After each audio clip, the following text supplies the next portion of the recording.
all we need. Hello, everyone. Welcome to It's Sybil. I am Sybil Wilkes.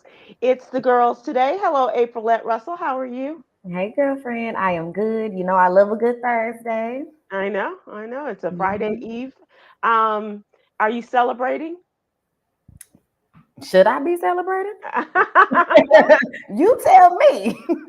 The weekend is here. I don't know. You know what? The weekend is upon us, but I am in a big budget mode. So I do not have anything planned this weekend unless Got it. someone wants to gift me with plans or gift me with cocktails.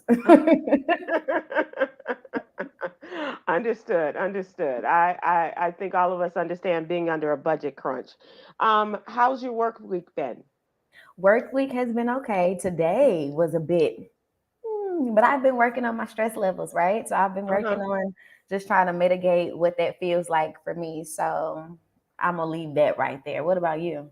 And very good. I had a problem last night. We had storms come through, Yes. and the my power went off, came on, went off, came on, and when it came back, when it went off the third time and came back, um, my air conditioner did not. And this is the second time it's happened within the last month. So Oh wow. I've been waiting for them to come and flip it back on. I don't do well with oh, you just go to the Mm-mm. transmission box and you just pull it It's like up I need and you here. yeah, I need you yeah, here. Use your hands and you figure it out because I right, can't do it. right, Yeah. right. So do you have air now? I just the Okay, guy because just I left. see your Yeah. little hair just moving in the wind. So that's fresh air. Exactly. And all the joys of home ownership. How's Gucci Mane? Gucci Mane is good. So speaking of storms, yesterday after Because you when I talked called, to you last night, you were saying it feels really yeah, good. Yeah. baby, I was good last night when you called. I had the windows open and everything. And then after we got off the phone, um, my lights went out. And it was like a loud little thunder crack. So, Goody Daddy is just kind of looking up like, what's going on? Do I need to take cover? But other than that, he's good. Yeah, we had quite a storm go through and it may not have affected you or me, but a lot of people, trees down and Mm, lightning strikes and things like that. So please be careful. And we're finally getting some cooler weather. yes, For those yes, of you who care, not really. man. We're down in the 80s now, not so Yeah. much the 90-degree weather that we've had since since fall began. Yeah, it's been hot. So this has been a nice cool down. And honestly, I think with the cool down, it's a shift in. I mean, it's a shift in atmosphere. Like you kind of Hmm. just feel different a little. Like, oh, okay. Right. Exactly right. Let's talk about the What You Need to Know newsletter. This is our Monday through Friday newsletter that we select stories and present them to you that are by and for and about Black people. For the most part, and affect them. And it may not be one in which a Black person is named in the story, but certainly it does have an effect on us. Like I've been talking this past week about what's going on in Washington D.C. And this that will have an effect on us, just Yeah, as what happened last week had an effect in getting the budget, not getting the budget through, but keeping the government open. And so, Aprilette is our mental health and wellness contributor, and she is going to talk about a little bit of Black history and how mental health has affected a community in Alabama. yeah. So this story was a little different for me this week, but I enjoyed the knowledge, and I did not know. So when many of us hear about Tuskegee, Alabama, we think about being oppressed by the medical system.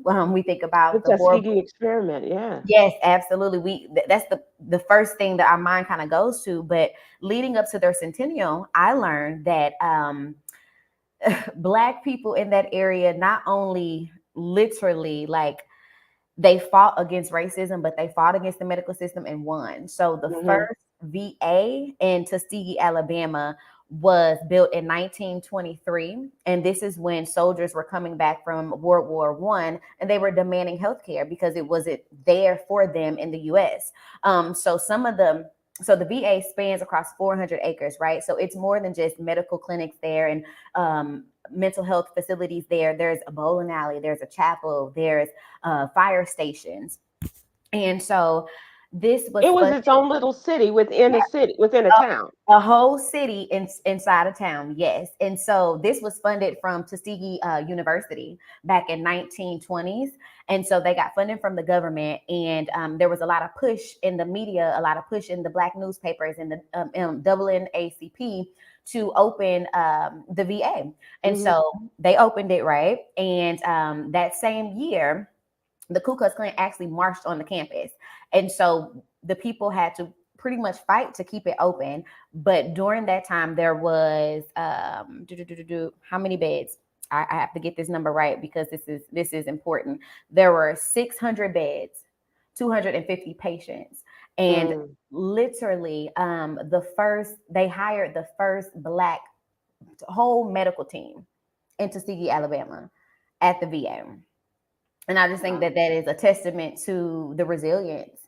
And when you think about the centennial coming up on 100 years, and now this is being looked at to be a national landmark, Hmm. these are the stories that we need to talk about. These are the stories that we need to keep in the forefront of our mind. Right, right.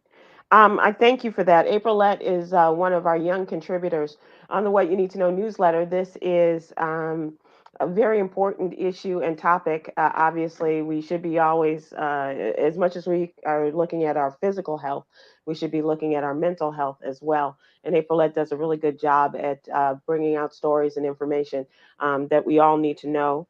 And we also have a social justice contributor that is Coy Malone. Politics with Cameron Riley, and his younger sister is Quinn Townsend Riley, and she is keeping us abreast on the Yeah. LGBTQ plus issues as well. We'd love to have you subscribe to the newsletter. It is free. Please go to SybilWilkes.com, give us your name and your email address, and we'll have it in your email box every Monday through Friday morning. Um, uh, Talking about subjects, we have been, this year has been the year of work strikes. Hmm. We've had the Writers Guild, which is settled. The Screen Actors Guild, the actors are still on strike.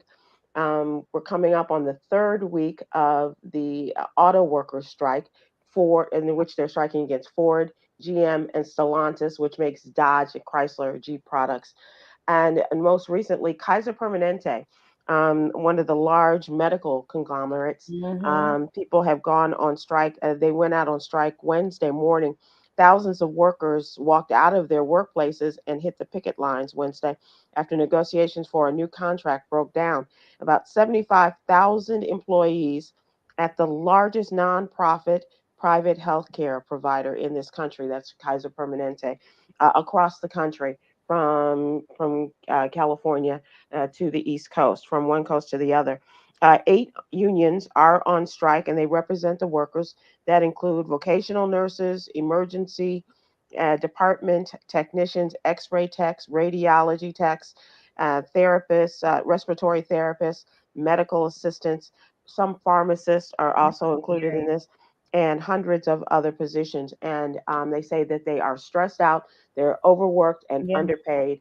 And so those are two of the main things that they're talking about: expanding the work staff, getting more people on the job, as well as paying them better. Mm. These are It's the so people. scary to think about. I'm sorry to cut you off. It's No, what you scary to got? think about these people on strike because we need our healthcare system. Yes, We need our nurses. We need our therapists, and it's just they they need what they need, right? But it's like we need you. So what right. is it? Can what can we do, right? Like, Right.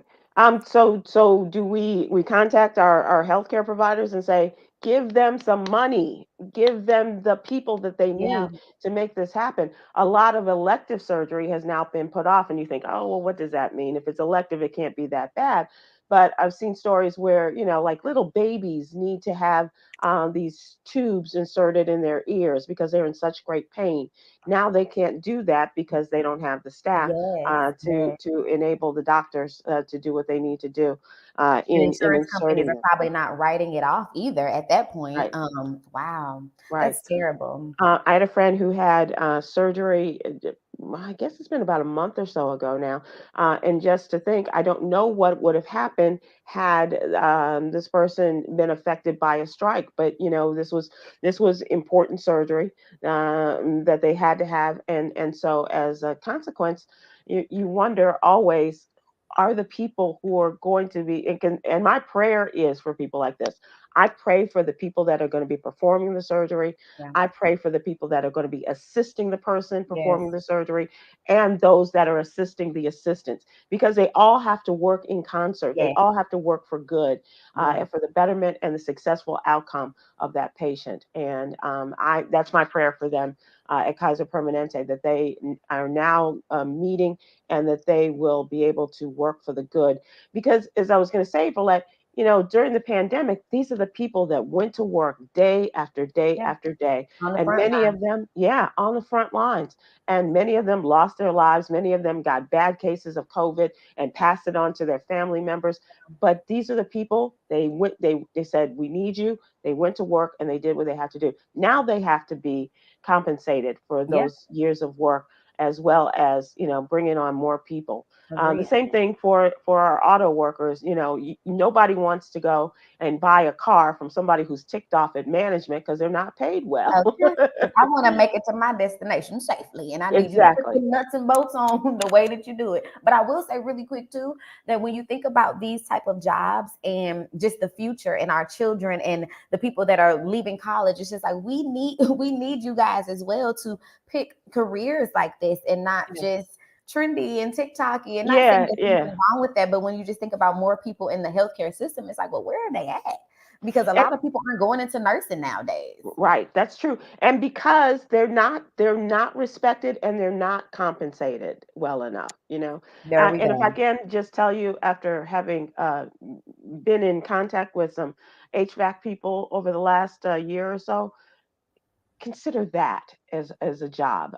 Consider HVAC, consider plumbing, consider It wiring, it's a service all. that we all need, Yep. and you will Yep. get paid Yes, because you will. Yes, you will. yeah, And we will sit at the house and wait for you yep, to come and do what you need to do. So that is one of the stories. Also, Cameron had an interesting story, and I'm not sure that I necessarily agree with him, but he does talk about Ibram X. Kendi. He is a young man who has written a number of books about how to raise anti-racist babies and children.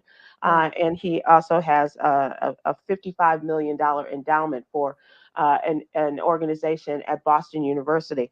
And there's a lot of controversy about having to lay people off, and where has the money gone. So check out that story, and as well as the fact that uh, a really great story. October is Breast Cancer Awareness Month, and this is near and dear to my heart. My mother was a breast cancer survivor.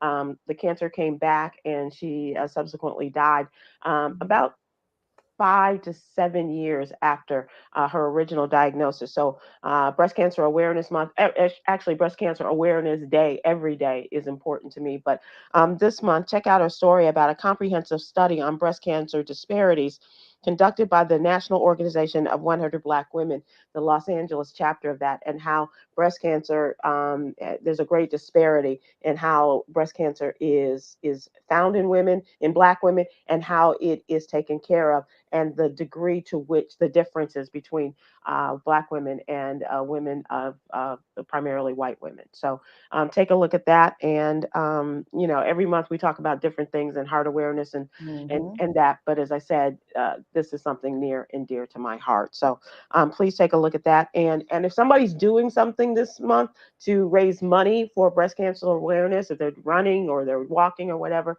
please donate, yeah, because the numbers are getting smaller in how many people will be affected by breast cancer. And it's not just a woman's disease. yep, Men also get breast cancer. So think yep, about that.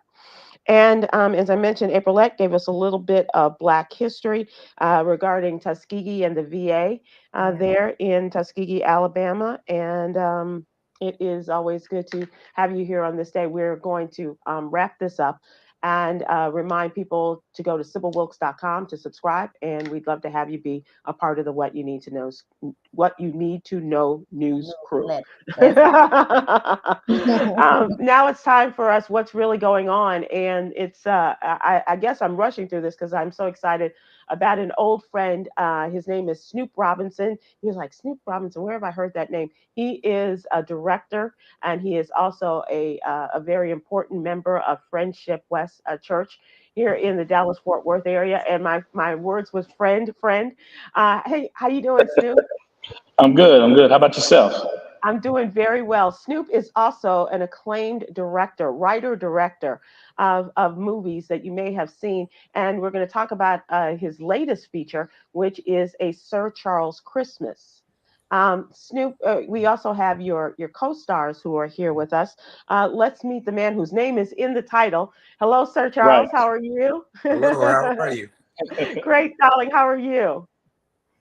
Doing very well, doing very well. Love to commend you on your fight for breast cancer. My fiance, she's a survivor and celebrating this month of surviving her first year beating breast cancer, and Beautiful. we putting in a lot of benefits and That's donations right. to breast cancer awareness. Well, you know what? You're doing a great thing. So I thank you for keeping that out there, and prayers to your fiance in her Thank complete you. recovery. Absolutely. And Snoop, let's also meet another of your co-stars, KD O'Bear, in this movie, and we'll find out. Hello, KD. How are you? I'm good. I'm good. Good to see you. Good to be with everybody. Thank you for joining us. I know you're a woman on the move, so I appreciate your taking time. Snoop is taking time from a rehearsal, and I don't know what you have on your plate, Sir Charles, but I'm glad you're all able to join us. Katie, and I'm going to ask you this later about what kind of director is Snoop. But Snoop, tell us what a Sir Charles Christmas is all about. Well, Sir Charles Christmas is basically driven from the life of an entertainer that's really doing a lot in the community and wants to do so much to help others. But he's got people in the background, are his people that he trusts. Mm-hmm. That's a true snake. And it's crazy in real life. We have a lot of those different people that are right there in our ears, that are best friends, that are the snakes that we always look out for. We always giving money to. So it's kind of driven that way. And the cool thing about it, it's a Scrooge story, but it's not a Scrooge story driven by the lead. It's by somebody else that's in the background, Yeah. which is played by the amazing Little G from Silk. So we got an Right. amazing cast. Sir Charles, people are like, well, I didn't know about Sir Charles being an actor. Everybody knows what a great musician you are, and we get a little bit of that in the movie as well. How are his acting chops, Snoop? This dude is amazing. Well, Yes. I mean, it took us probably a year and a half to get them just together, because he could never get that one line together. But other than that, everything was fine. Everything, everything. I'm not gonna put him out there like that. Honestly, he did for his first time on the big screen. He did an amazing job. He knew the biggest thing that's usually an issue is people knowing their lines. He came there Hmm. prepared, knowing his lines. You'll That's see him in the corner just running over his line, going over his lines, and that meant a lot to me because true enough, his name is on there, but at the same time, he took the initiative to study the craft, to be ready for the craft, and to be a part of what everybody else. So when people come in there that wasn't the name was behind, they were ready because he was always ready. So I commend him and give him major props. That's awesome, and it's great to hear you singing in this, Sir Charles. Just giving us a little bit, and your yeah. fans in the movie and everything. I thought that was a lot of fun. But Thank a part of the story is that the heart that you have, that your character has for his family, right? That you. and his work family, because there's nothing like having a cohesive group, and even as close as you are, how you don't know what someone is going through. Yeah. Right. And we just try to more keep it mysterious to the people where, usually people look at a movie, all right, I already know what's going to happen in the end because it's so self-explanatory. But Snoop, he really fooled everybody, and it never ended the way people thought it was. And it really, everybody was thinking they were going to see Jingle Bells and Don in the I was background. waiting And for the big actually, concert. KD, how was this experience for you as an accomplished actress working with Sir Charles and with our friend Snoopstar? Well, this was really fun because both guys were like super cool guys in real life. Snoop, when I met Snoop, I had already heard about him, and I just recently moved to Dallas, Texas. So I knew that I wanted to work with him, and he's a Sagittarius. What does So that Sag in the building. what does hey, that mean? okay, I don't know. That's funny. Mm. But no, yeah. So I just, I knew that I wanted to work with him, and then, once when he approached me about this project, and the passion behind it, and the story behind it, and how it was, based on real life scenarios, Mm-hmm. I definitely wanted to be a part of it. Where'd you come from? So I had been living in Europe for the past 5.5 years, and I Ooh just la la. yeah, I just was transitioning back to America. I got back in January of 2022, and I didn't know where I wanted to plant my feet, Yeah. and I knew that I needed to be near family, and I have a large concentration of family in Dallas, Texas. And after not being here for a while, I just knew I needed to be near families, because I knew I was going to be asking for a lot of favors. and it's a great artist community, isn't it? Yeah, yeah, and it's it's funny how many people are leaving Hollywood and coming to Dallas, Texas. And there's definitely there's a lot of great things on the rise in regards to entertainment in Dallas. And this young man is one of those that's doing a lot of great things. Snoop, how long you been in the business? Over 30 something years. I would say probably, shoot, probably 34, So you 35 started at years. one. You started at age one. Yeah, yeah, And, exactly. yeah, Came after and womb. Yeah, and see. Yeah. yeah. Snoop, tell people about how you got your start, because I think you are a real good example of, just hitting the ground running, and whether it's on stage, whether it's on screen, you are and writing and directing, and you really are a man who does it all.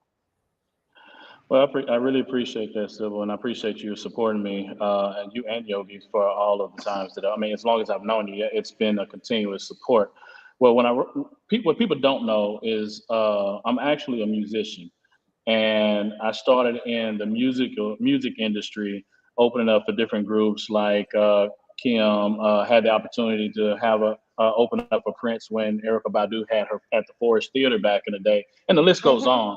on. So I was in the entertainment business for the longest. Then I, really wanted to do acting, and I was really interested in the way of entertaining people, making people laugh, just bringing people into the mood of your characteristics. So I was like, well, I'm doing these plays, doing these shows. Well, why don't I do it myself? And then as I started seeing that I had the opportunity to give other people an opportunity, a platform, to give them the opportunity to shine, that's how I built with the acting, with the theatrical side.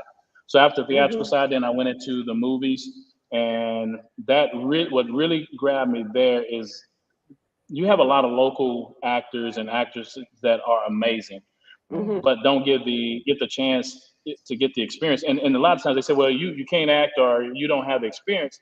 If they are an amazing actor, how can you not give them a chance to at least try? So what I did, I started doing other smaller films, indie films at the beginning, to give them IMDb credits, to give them the opportunity to to build their resume and things of that nature. So that's really the in a nutshell of how I built my empire per se. And so, Charles, what's the biggest difference? Because Snoop talked about how prepared you were and how you came to work. And April, like, you know this as a journalist, how important it is to be ready when your opportunity Yeah, comes. Um, absolutely. what's the biggest difference for you in performing as an actor and performing as a singer? Well, it's a totally different ball game. When I first got in it, I went in it thinking, this is gonna be the same way as me performing concerts, so I won't be nervous. So when Snoop first gave me the script, and I'm looking at, should I be a journalist on ESPN or something, or this is nothing like singing? And so, he took a lot of time and drove over to my home and sat down and read the script with me. And Mhm. then when I got to the set location, you know what I'm saying? Like KD would see me always stalking her and clinging on to her like a hunt. And what I was doing was, all right, I want to see everything she does. How does she go in makeup? How does she compose herself? How does she speak to the director if something she don't like? And I would cling to her like a honeybee. She'd be in there getting makeup, and I'm in there talking to her, but trying not to disturb her and ask her too many questions. But she knew that he's trying to see how to fit in, and she was real patient with me, and Snoop was real patient with me to come over and teach me how to read scripts and teach me. It's a lot of things you got to know. He might be like, you turned your jaw a little bit too much to the right. Hold it right here when you say something like that so the camera can see this. And just them being patient with me and really helping me is the reason why, I've done a great acting job on the movie. But that speaks to a real professional, KD, the fact that he looked to you for guidance and you were able to give that to him. And with the exception of maybe some makeup tips, but you were able to, really work with him and show him, it's like I can show you better than I can tell you, and be the example for him on how, things happen on a movie set. He didn't need it. That's funny. Yes, I did. She had me in there, and that's the I don't like the way you got my eyes. It's too much makeup right here. You know what I'm saying? I was like, they were like, he been in there with KD. And KD, did you come from film or did you come from television when you were working in Europe? What did you do? Well, I came back to shoot a couple. I shot some stuff here in America while I was over there, but to be honest with you, I kind of was just taking like a little sabbatical. Mhm. I was in the south of France, which is a lot more calm than Paris. Yeah. It's a lot more small communities, little old village towns, all along the Mediterranean. And I just kind of seen like the direction that Hollywood was going and the country was going. It was the political, it was like I left in 2017, right when like Obama was leaving. Wow, yeah, you missed all of that. Everything, but I just kind of felt like as an actress, I just you get to that point sometimes where you feel like you're in that hamster wheel. It's kind of like you wake up in the morning, you go work out, you go to an audition, you go meet friends for lunch, you go hit a little a function at night. I just kind of took a little bit of a break, and I'm glad I did, because I came back with like fresh eyes, even though I wasn't necessarily prepared for what this place looks like now. But yeah, so I wasn't really working over there, but I did go to school for a year. I learned the language. I got my dual citizenship. I need to check on, because I think I might have lost it because I was supposed to go back and I ended up staying here. So I don't even know how that's going. But yeah, so it was fun. And in the pandemic, so I stayed in school, it was great. So Michael Stallworth, our friend on Facebook, is asking, is this the same KD from Friday After Next? Yes. Absolutely. Yeah, dog, it is, man. It is.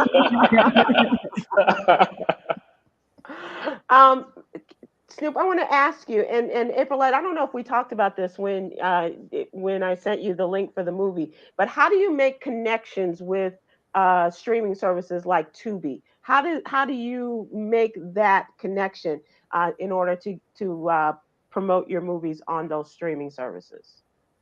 So a lot of times you have to have what you call either a distribution company or aggregator. To a lot of those don't have direct connections to them.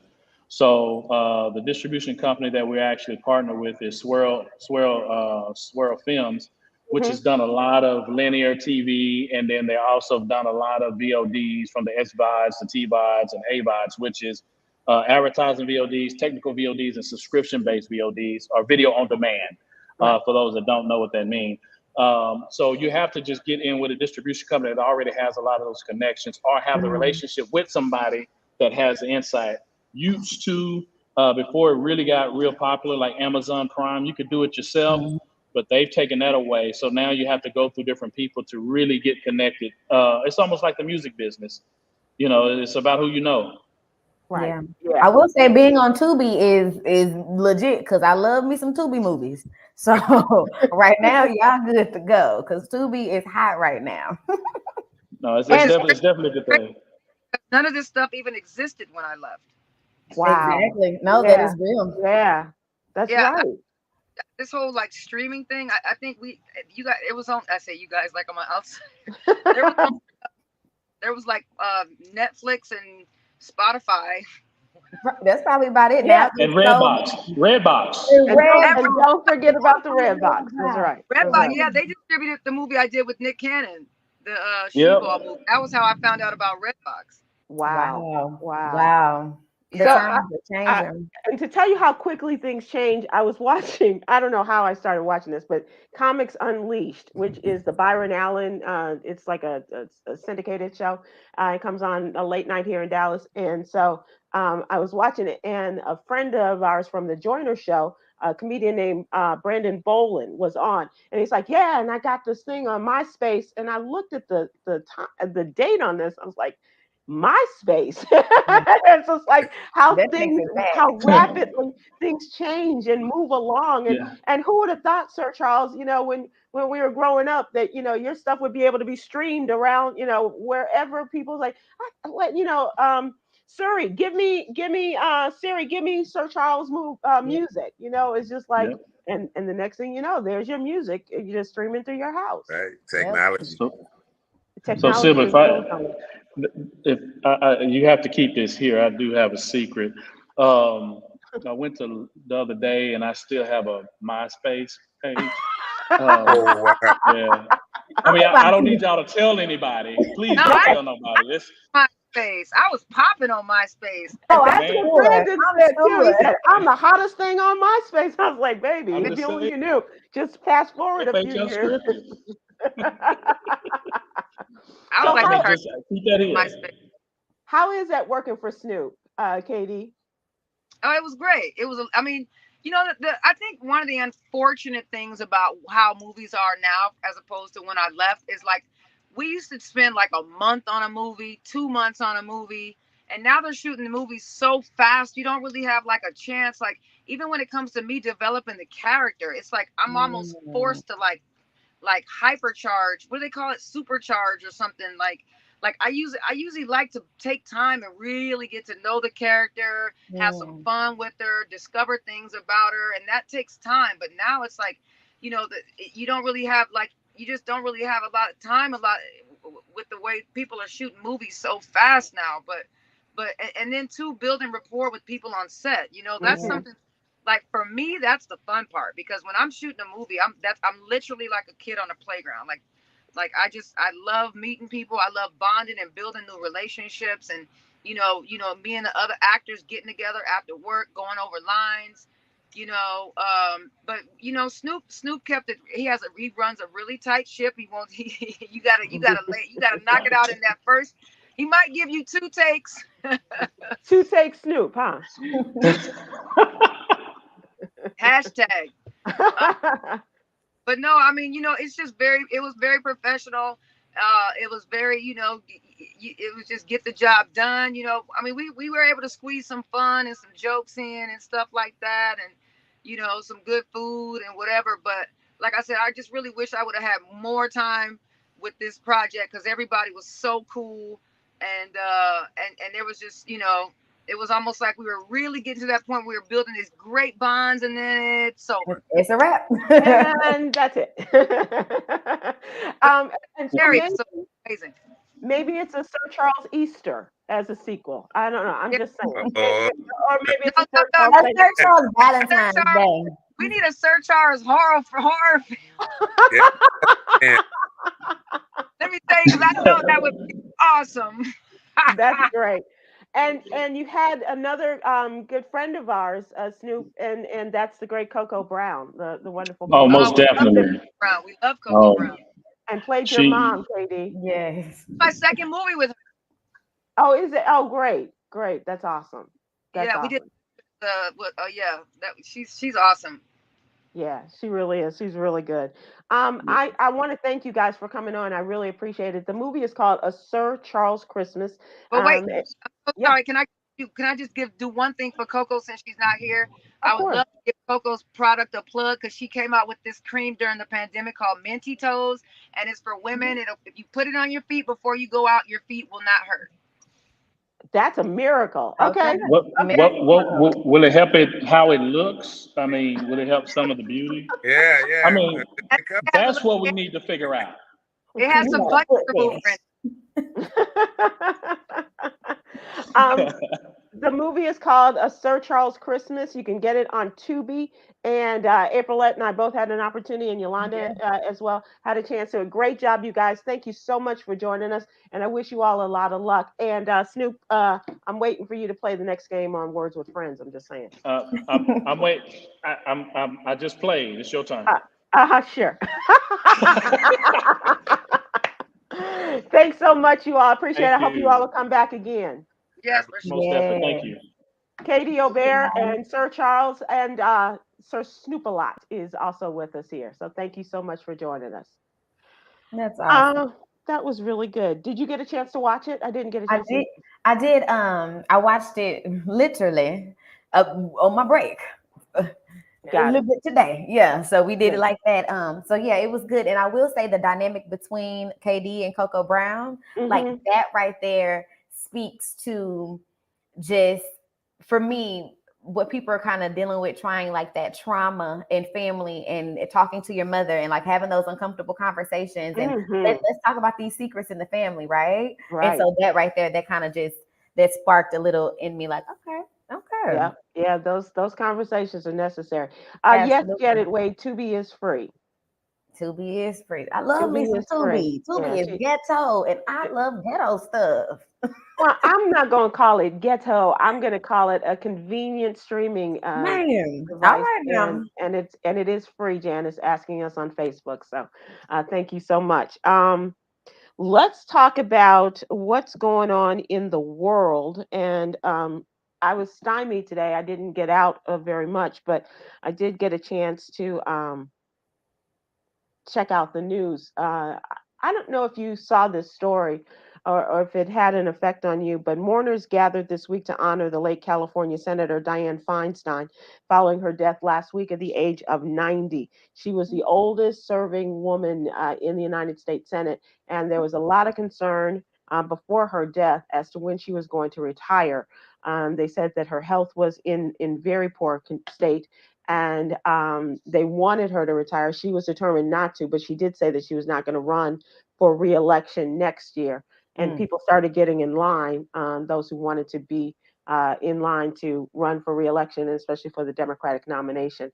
Um, Dianne Feinstein was a force and started in San Francisco politics as a part of the county board and she became mayor of San Francisco after the mayor was murdered on the Okay. job, and she was mayor of San Francisco at the height of the AIDS crisis in that town and other things. So she really did.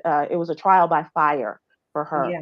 and she decided to increase her political game during the 1991 Senate confirmation hearing of Clarence Thomas. And Clarence Thomas was accused of sexual mistreatment of a woman who worked in his office at the time by the name of Anita Hill.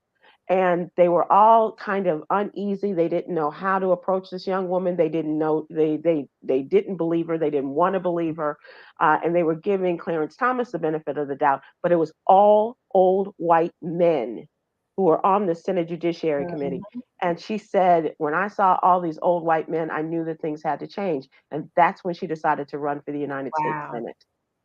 Wow. And That's your that story. and in 1992, there was Dianne Feinstein and Carol Moseley Braun was the first Black woman to sit in the United States Senate from Illinois.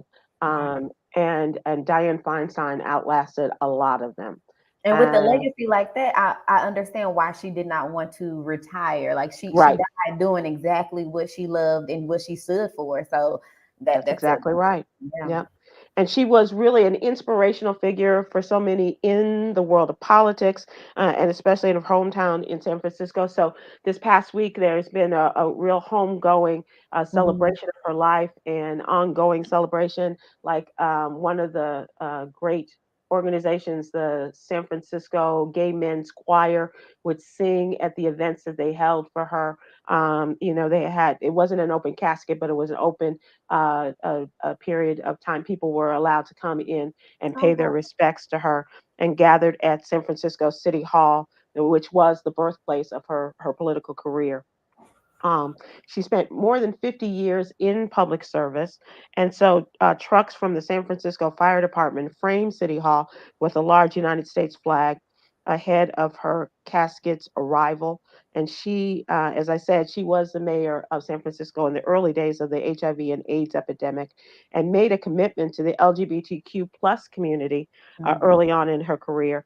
And today was the final uh, is, uh, ability for people to say their goodbyes and condolences. Democratic colleagues, including the former Speaker of the House, Nancy Pelosi, who knew how to be a speaker, by the way, was there. They were quite good friends. They both Mhm. lived in San Francisco, and she was able to speak. And the president, who served with Dianne Feinstein in the United States Senate, wasn't able to come, but he did send a speech that he recorded on tape, and so Good. it was really nice. And Nancy Pelosi wrote an op-ed in the San Francisco Chronicle, the newspaper there, about the beautiful friendship she held with her, calling her iconic, indomitable leader who made her hometown and stayed proud throughout her career. Now, the interesting thing about this is that the governor of California has nominated and put in place a young Black woman who is also the first Black and openly gay Black woman to serve in the United States Senate. She was sworn in by her friend, the Vice President of the United States, Kamala Harris, who was the first Black woman to serve Wow. from California in the United States I Senate. remember that Black women in politics. Like, let's go. Let's do it. Absolutely. Absolutely.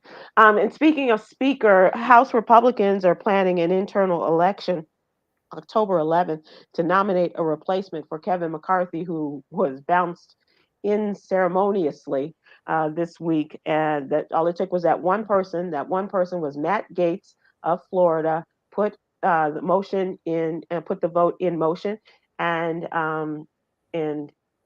McCarthy could not garner enough votes. He needed 218. I think he got to 210, Mm, and he was voted out this week. And so now they had no one. Although, in case of an emergency, the Speaker of the House leaves a list of mhm. people he would People. like to see replace him. And the first person on the list was a little known congressman from North Carolina. He's been in the House for maybe about 18, 20 years. And Yes. but Ooh. they're getting in line as to who would like to be Yeah. including um, uh, who was the first two? Oh, Scalise from Louisiana, and is one of them. And so they will have a convention of sorts. And all of those who are throwing their hats in the ring to be. And also, then they'll have the final vote on Wednesday. What's really interesting is they're not playing politics very well with the Democrats, and Mhm. and I would have thought Kevin McCarthy would have played this smarter, but he did not go to the Democrats and tell the leader of the Democrats, Hakeem Jeffries, look, I don't need all of you to support me, but I need like a handful of you, your Mm. people of the Democrats to vote on my behalf. He did not do that, Maybe and I he felt he understand it. didn't have the need to, and then look what happened. And look what happened. Yeah, and knowing what was going to happen, Mhm. because that's how he got to be speaker. He made that agreement, and here it was 200 and some days later. He needed the help, and he would not go Fell and short. ask for their help. Yep. So a number of other people have been mentioned. Liz Cheney's name has come up. Liz Cheney was a Democratic congresswoman from Wyoming. She did not win for reelection this past time. She lost in her primary, and Liz Cheney was also the co uh, chairman of the January 6th committee investigating the attack on Oh, the U.S. Capitol. She and Congressman Benny Thompson of Mississippi. So she's like, I don't want. I'm done with you. take me out of it. You all treated me like dirt, and I don't want to come back and roll around in the fleas there. But also, who's been mentioned? Donald Trump's name has come up Oh by wow. his good friend Marjorie Taylor Greene. She has mentioned him. And he said, well, I might come back next week and see what things are like. He's going to go back to the scene of the crime, the Capitol, where all of his people tried to take Literally, over. all of his folks. Yeah, yeah, tried to take over the country. But he's got enough.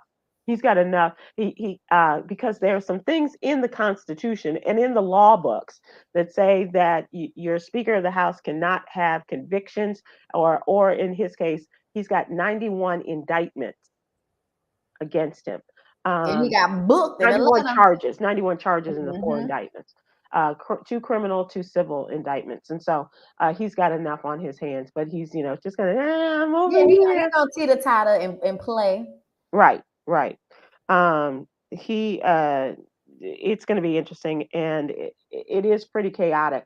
But they have to come to some agreement, and they have to work with the Democrats. The Democrats have shown that they will make things work, just as they did Saturday in keeping the government Yeah, open.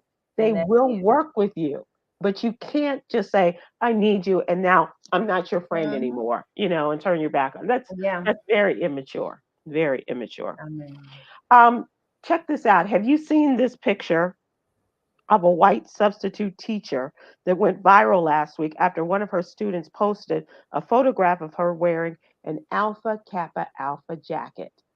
This white teacher who no, was not a member of the Alpha Kappa Alpha sorority at all. incorporated. The students in the class warned her not to put it on, but the teacher was photographed buttoning up the Alpha Kappa Alpha Letterman's jacket, and it belongs to the professor at this who the substitute for whom this white woman was sitting in, and Oh, and so she said, the girl that posted the picture said, "Y'all, why am I in a class and we got a sub and she gonna grab our teacher's AKA jacket and put it on?" And she said, "We try and explain to her and tell her take it off, and she won't do it." And so she said, laughing my off. And so the student also posted a photograph of herself reacting in disbelief, hmm. understanding that's just not done. Yeah, you just can't do that. And then on top of just don't do it, do you even know? Like, why are you No. putting on somebody else's belongings Stop. anyways? Like, Yeah. and I'm then cold. She said she was cold. They're like, that's not the thing to put yeah, on. wow. So did it go viral on social media? Where a Yeah, lot of comments and a lot of yeah, Greeks would yeah, okay, yeah. yeah. And I Is it know disrespectful to the Greek because culture? I'm not to, Greek, to, but to the Divine Nine culture, got you. because Black sororities and fraternities are different. And the allegiance that their members have long after they've gotten off the college campuses, the white fraternities and sororities Don't don't have that. necessarily, no. Mm. And she didn't get it. She just didn't get it. So um it's kind of unfortunate, but I wish I'm It's not calling her a disrespectful. Karen, but it's a Karen like move. Yeah, and for you not to even take it off at this point, now you're just trolling. Now you just Right. yeah, disrespectful. Yeah, it is very disrespectful. So that's what's going on in the world. I'm really kind of interested to see what happens next week In regarding politics.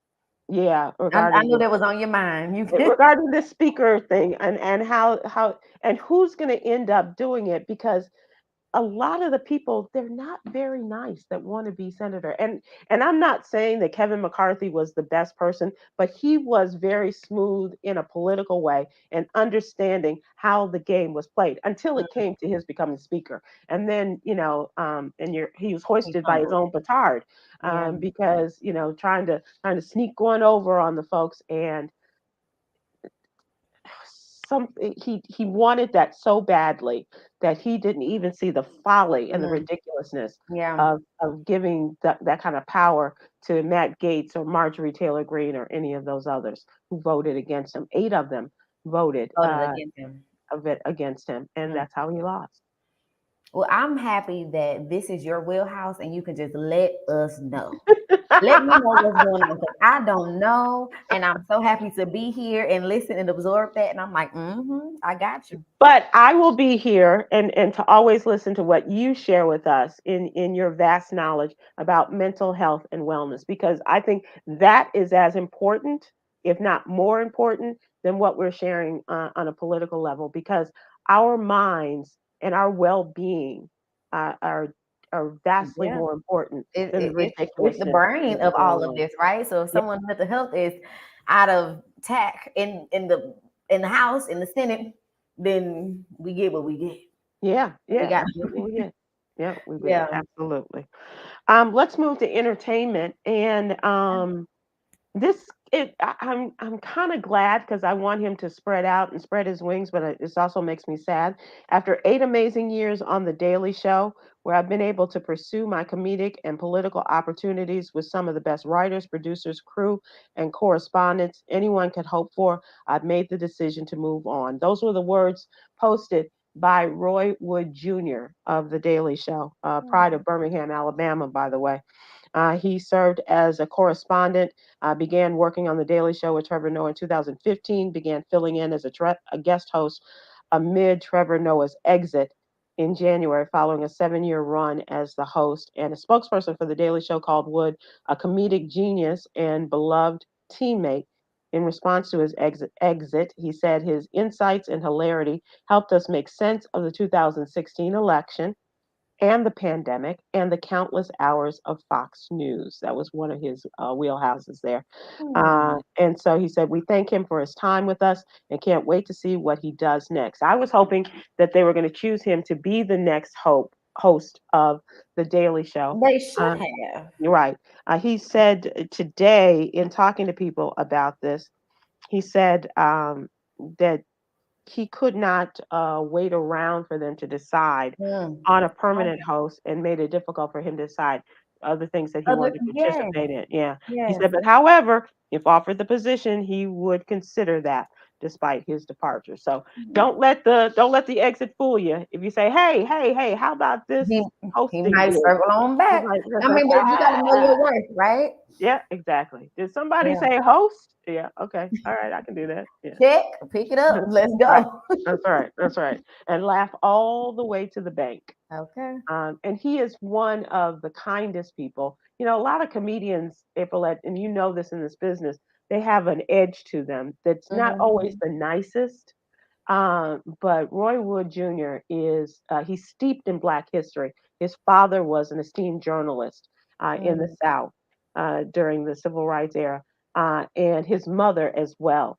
And he has come about. He has a great appreciation for Black history, and just a really interesting uh, perspective on the world and on politics. So I expect great things from Yeah. him, and Mhm. they would be smart to hire him for one of those late night shows where there are no Black people hosting. I don't know if you all noticed this, but Mm. no, That is true. no, just don't exist. None. No. So. Mm. Time for us to move on to Yogi's Jewel, our daily inspiration. Oh, that Good means our friends. time is almost over. Yes, comes a time we have to say so long. Good friends are able to take the focus off of themselves and truly feel compassion for others. That's nice. I receive. Okay. You have a good friend like that? You're a good friend like that. Nah, I don't know about that. I